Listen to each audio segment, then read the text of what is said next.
this is what my guides are saying, that Darlene is very connected to and attached to Vickie in the way that she knows her. So she's afraid to open up to something like this in a way.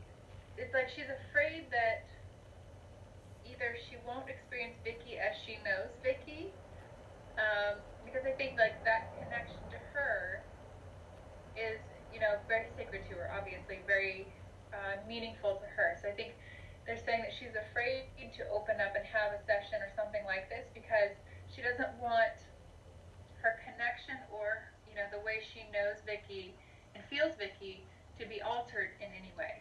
It's like she has that fear that that would be experienced. Like, well, that's not the Vickie I know. Vickie wouldn't say that. She has a fear of something like that. Oh, gotcha.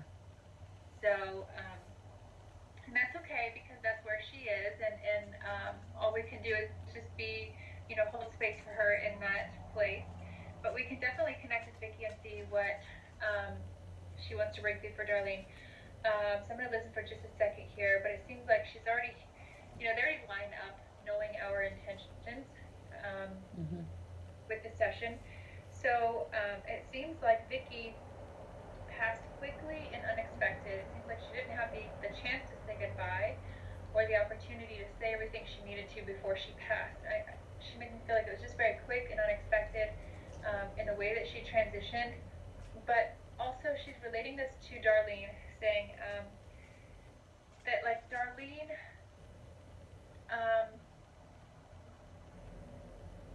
there's a lot like it's like Darlene holds herself like feeling like this slipped through her hands. Like, how did this happen? Or how did I let this like situation with Vickie slip through my fingers? Or how did I lose grip?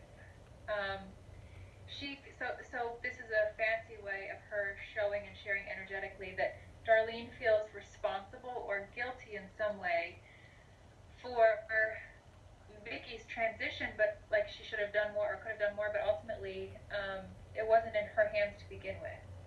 So it's like she's putting herself there and feel like she could have done more or taken care of her better to like keep her here. And then I wouldn't be surprised if also Darlene has this guilt, and this is the way that it's coming through. Like if Darlene said something to Vickie like, it's okay to let go, or it's like gave her permission to cross or permission to be where she is or something, but now regrets that thinking she caused the transition. It's almost like when we say it's okay to stop fighting or it's okay to let go, then it's like feeling like, but did I cause the passing then, or did I like not fight for her enough or something like that. It's hard to put into words, but it's like she assisted Vickie in all the ways Vickie needed the comfort, it seems like. But then she's going back and looking like, how did I let this slip through my hands? How did this happen? But then also like feeling almost like guilty or responsible in some way for Vickie's passing, which she can't hold because it's not hers to begin with. So there's that. And then the other piece that I'm seeing is like, I don't know if you noticed, was Vickie like unable to speak before she passed? Yes. Or like, I don't know if she was like unconscious, but I'm actually seeing like all the energy is going to the esophagus. So when that happens, it's like either they couldn't eat, couldn't speak, or didn't get to say goodbye before she made her transition. And this is Vickie's way of validating her presence in bringing up the things that she went through. Did she have issues breathing though before she passed? Like, Yeah. I She. almost feel like, Is it okay for me to tell you what she had? sure. I almost feel like she was intubated or like she just had some breathing issues. All the energy's going to the esophagus, but She had ALS, and oh, she went okay. very quickly compared to what most do. And so at the end, she couldn't eat. They had to do a feeding tube, and then Oh, of course at the end, she basically suffocated because everything just stops working. Okay, that makes sense because it's like all the energy is going to the esophagus, and that's where she makes me feel like she couldn't eat or speak before she passed, um, and couldn't communicate. But she keeps going back to referencing Darlene feeling like she didn't fight enough for Vickie, like she didn't do enough, um, and that's not relevant. Basically, she's saying it's not relevant. It's not a relevant thought because everything is as it was supposed to be. So, and also like, and I don't know how close you are with Darlene to be able to share this, but it's kind of like what she's showing and saying is,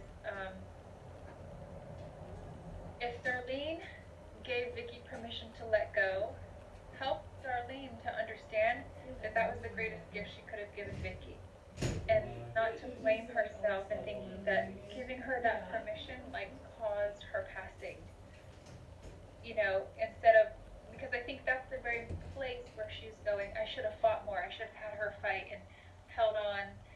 There's this really deep layer of that sort of remorse, that Okay. she's trying to address. Okay. So, and I think overall with Darlene, it's like she has some days where she's completely unattached and at peace with everything. Then there's other days where she goes into that thought process and feels like responsible or remorseful in some sense. So she's trying to help her alleviate that. And then again, I don't know if you would know this, but is Darlene's father passed? Yes. Okay, so Vickie is saying to tell Darlene, like her dad's here, like that's Dr. Oh, Jack said. awesome. So you could share that with her as well, that they're together. Okay. She's just like, Vickie's funny in the fact that she's saying that her and her dad are entertained by watching Darlene and the way she lives her life. So she's kind of joking and making light of Darlene and her personality and who she is and how she lived her life. She's like, it's very entertaining, Vickie Yes. says. Watch her live her life. Busybody. Yeah, she's a social butterfly. That's for sure. That's Vickie and Darlene's father are together watching over Darlene. okay. And she just brings this up to validate her presence and to validate a continued connection with Darlene. I'm still here every day of your life, she says. She's Okay. saying that to Darlene. Okay. I'll make sure she gets the message. Thank you for that.